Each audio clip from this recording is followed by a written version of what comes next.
Welcome back to Fundamentals of Philosophy. This is part 2 of lecture 6 on ethics. So in our last lecture, we looked at 3 strategies for locating a universal ground for moral reasoning that would provide the foundations for ethical certainty in any time, place, or circumstance. But none of them appeared to succeed. It could be that the universal ground for morality lies elsewhere than God, pleasure, or reason. Or it could be that we've been asking the wrong question this whole time. In this lecture, we're going to pull the lens back from the search for global morality and look instead at local instances of morality in action. The local instead of the global. What if instead of deducing morality from first principles, we should instead be reasoning inductively by looking to the concrete embodied practices of actual moral agents? So long before Mill's moral calculator, or Kant's rational rule follower, it was understood that learning a maxim is not the same thing as performing a moral act. Morality is a virtue, and virtues are developed through practice, repetition, and habituation until they become second nature.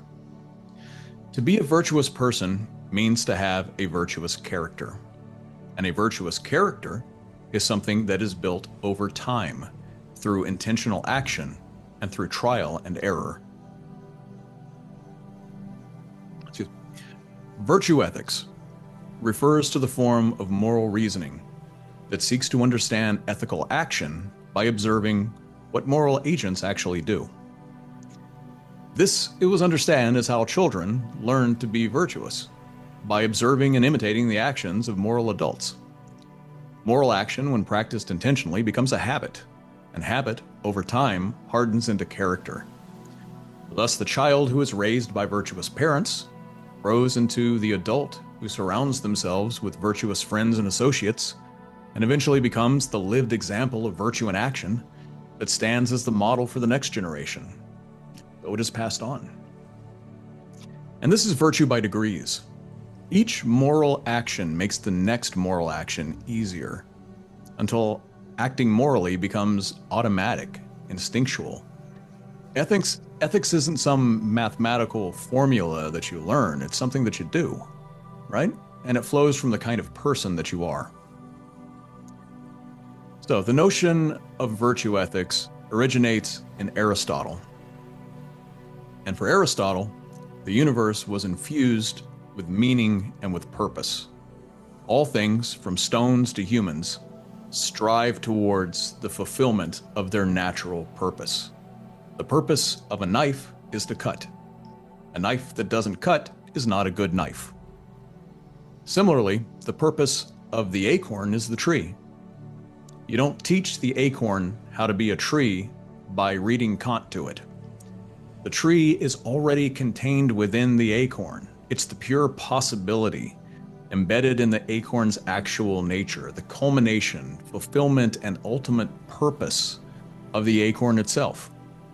This view of nature as purpose-driven is a metaphysical position known as teleology. And telos just means purpose in this case, goal. Now, like knives and acorns, humans also strive towards their natural purpose. Aristotle uses the term Eudaimonia to describe the ultimate purpose of human life. Eudaimonia is often translated as human flourishing, or sometimes as the good life. So in this case, think of flourishing as something like the notion of positive freedom that we talked about a little bit in Module 5. So instead of the freedom from, it's the freedom to. A life flourishes when it is filled with possibilities and genuine choices, when its horizons expand to encompass more ways of being and acting, when it's free to transcend itself and to become more than it was previously. Every other end in human life ultimately serves this point, to achieve what Aristotle calls the good life, a life of flourishing. And achieving eudaimonia, according to Aristotle, requires what is known as phronesis, or practical wisdom. And this is where habit and practice enter the picture. So virtue is practical. It takes practice. And no rule can tell you what the right action is for every circumstance because every circumstance is different. An action that contributes to human flourishing in one situation diminishes it in another. There is a particularity to every context that requires practical experience to negotiate successfully. You have to actively seek practical wisdom through trial and error, fail often, fail better, and eventually learn how to subtly adjust your responses to fit just right with the specific teleological forces that subtly shape every situation. Now, for most situations, this is going to mean finding just the right balance between extremes. The fool rushes into danger. The coward hides from it. Practical wisdom lies in knowing just the right amount of bravery and caution that the situation requires to achieve its culmination, its ultimate purpose, and to maximize human flourishing. This is known as the doctrine of the mean, the middle ground between excess of virtue and excess of vice, or deficiency of virtue. Tuning the dial just right to find the correct frequency of action and response. There are some situations that aren't going to have that middle ground, right? There isn't a correct degree of cruelty that's going to make it virtuous. Some vices are just vices all the way down.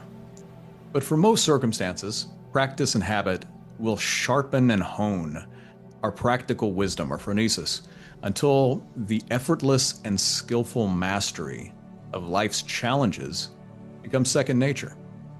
And this, if anything, is virtue in action. Is it really helpful to define virtue as what a virtuous person would do, though? Doesn't this definition kind of risk circularity? So Julia Driver is going to attempt to address this by making the notion of practical wisdom more concrete, by tying it to the consequences of action.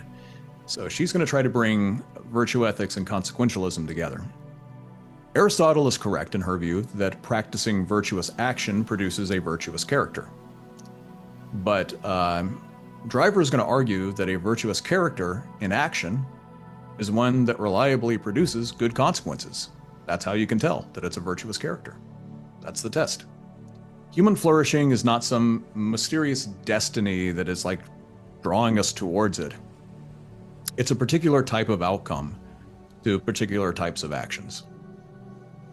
Attention to outcomes gives us tools to choose between outcomes and reliably select which virtues to cultivate. That's the idea. Now, this approach captures the intuitive appeal of utilitarianism, that the amount of joy or harm our actions produce matters to their moral value, while grounding it in the practical engagement of lived experience rather than abstract laws about the greatest possible happiness. So that's what Driver's trying to do here, is bring those qualities together. But even Aristotle's engaged practice of virtuous action remains grounded in an ultimately individualistic notion of the human as a rational animal with a rational soul, Aristotle's term, that calculates the appropriate degrees of virtue and vice in every situation. So the focus is on cultivating individual excellence, the development of individual character, and the achievement of individual flourishing. Virginia Held is going to argue that this story misses something important about the development of moral intuitions. We don't enter the world as autonomous rational agents who have to learn how to relate morally with others. We enter the world as babies, right? Always already dependent upon others. We don't have to learn how to do that. We begin from a standpoint of reciprocal care, right? And moral entanglement with a nurturing parental figure. And from that starting point, we learn over time how to become separate individuals. We don't start out as individuals and then learn how to be related. We start out related and then learn how to separate, how to become individuals. Held's version of care ethics completely reverses the polarity of our ethical intuitions. The fundamental moral reality is not universal or external. It's particular and embodied. It's the lived reality of vulnerable bodies embedded in caring relationships, both in the sense of being taken care of materially, like you would care for a child, and in the sense of being cared for emotionally, like you care for a child. Care ethics emphasizes relationships, interdependence, and emotional connection, rather than universal laws or individual excellence. From a Kantian perspective, we hold the same moral responsibilities to strangers that we hold to our own children. From the perspective of care ethics, this is entirely backwards. Of course, we care more for our children than for our parents. They embody particular relationships of care that establish the foundations of our moral identity. That's where our moral identity comes from. To care as much about strangers as about your own children doesn't seem like more rational morality. It just looks like bad parenting. So Virginia Held's article on care ethics is going to be paired with another article in Module 7 that she writes. And together, these two pieces are going to establish the core of a sort of sustained and sophisticated critique of what she takes to be the central figure of the Western philosophical tradition, the rational, autonomous agent. And we've already encountered this figure in multiple forms, right, throughout this course. The disembodied Cartesian mind, watching images in the ghostly theater. The rational Kantian ego, who's like breathing, animating fire of meaning and connection into the world, into the cold, dead clockwork of the Humean mosaic. The objective spectator, evaluating reality from Nagel's view from nowhere. And we've also seen this kind of building counter-narrative across the chapters, a critique of this viewpoint that's emerging from the margins. When Janet Karani, back in Module 2, rejects the notion that science is, or even should be, value neutral, she's making this critique. When Uma Narayan in Module 3 argues that marginalized people occupy a privileged epistemic standpoint that is unavailable to dominant groups. When Donna Haraway, in the last part, the last lecture, rejects the God trick that would allow us to see everything from nowhere in favor of a plurality of situated knowledges. When Karen Barad, we've talked about her a couple of times, rejects the foundations of ontological separateness itself at the quantum level. Or when Jane Bennett argues that agency is not confined to individuals or even to humans, but is distributed widely throughout mixed human and non-human assemblages. These arguments are all targeting a singular figure that has dominated Western thought in one form or another for millennia. And Held gives a name to that figure. It is the rational autonomous agent, the neutral spectator, the elite beholder of objective absolute truth. And according to Held, this image is not only mythological, it's also politically dangerous. And we're going to return to her critique of the rational autonomous agent in Module 7 on social justice. But for now, what also emerges here is another example of what philosophy has over the past half century, somewhat begrudgingly starting to leave the armchair behind. There's an outside to the Cartesian theater, after all. And it's not a lifeless scattering of meaningless moments that have just been waiting around inert for millions of years for humans to come along and set them into motion.